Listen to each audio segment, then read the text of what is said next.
Só o experimento. Mas o problema é que passar do experimento para você ter uma explosão controlada é um passo muito grande. Claro. Você precisa dos cientistas. E os cientistas fugiram por causa do nazismo. Os historiadores falam que o nazismo não cria a bomba atômica por conta do próprio nazismo. Puta, que foda. E ao mesmo tempo, o Einstein, ele se sente um cara culpado por conta disso tudo, porque ele avisou. Então, o Einstein, na verdade, ele avisa, né? Ele avisa, só que o Einstein também, ele acaba... Aí o que acontece, né? Voltando ali na história, então. O Einstein avisa isso e o pessoal começa a estudar Projeto Manhattan. Em vários lugares separados dos Estados Unidos. Até que entra um cara muito importante na história, que é aquele general lá, o Leslie Groves, Sim. que a gente chama. Esse cara, ele começa a ir nos lugares, e, cara, ninguém explica pra ele direito o que é, porque era físico, o físico não conseguia explicar pra ele o que estava acontecendo. O Oppenheimer, ele era um cara que trabalhava com isso, e ele começou a ir nesses lugares também por conta própria dele. E o Leslie Groves encontrou com o Oppenheimer, e o Oppenheimer foi a única pessoa que soube explicar para ele de forma legal. Quando o Oppenheimer explica para ele de forma legal as coisas, e ele vê no Oppenheimer um cara assim, que ele não é só um físico muito bom, mas ele tem um caráter assim, agregador, ele tem meio que uma liderança, ele vê no cara uma liderança.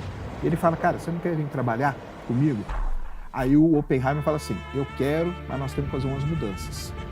A primeira mudança, que é aí que começa mesmo o Projeto Manhattan, é a seguinte, não pode ter coisa tudo espalhada. Nós temos que estar todos num lugar só para poder fazer isso funcionar. Não vai adiantar um cara tá em Chicago, outro tá na Califórnia, outro tá não sei aonde, isso não vai dar certo. Vamos construir um lugar aonde nós vamos ali trabalhar nisso, nós vamos colocar todo mundo ali junto. Os esforços, as cabeças... Todas ali juntas para trabalhar. Aí o cara acha muito legal toda essa história, todo esse argumento do Oppenheimer, e aí ele fala assim, beleza, então vamos escolher um lugar e tal, que aí é onde escolhe o famoso Los Alamos, lá no Novo México. O laboratório existe até hoje, e tem umas histórias muito legais, aí tem um negócio que o filme não conta, mas tem uma parte muito interessante de Los Alamos, cara. Em Los Alamos tinha uma escola. A única coisa que tinha ali naquele lugar era uma escola. E quando eles chegam lá, tá lá, os alunos estão lá na escola e tal.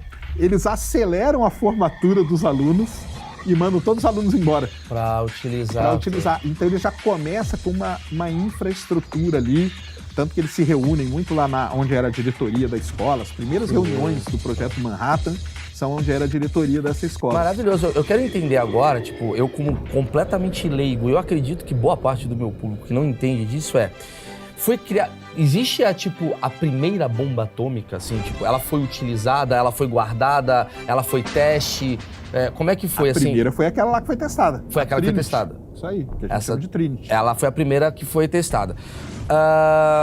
Como é que você faz uma bomba atômica? É isso que eu queria entender, assim, porque eu entendo quando você fala da coisa de você ir no átomo e tal, mas o que é o átomo, né?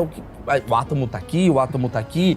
Como é que você já viu um átomo? Você poderia criar uma bomba atômica com o seu conhecimento? Me explica como é que funciona isso para cientistas. Então, quando eles começaram ali a estudar, né, eles viram que o urânio é um elemento químico, Sim. Ele surge naturalmente, então você tem minas de urânio no mundo, as principais, na Tchecoslováquia, e a que serviu a Alemanha.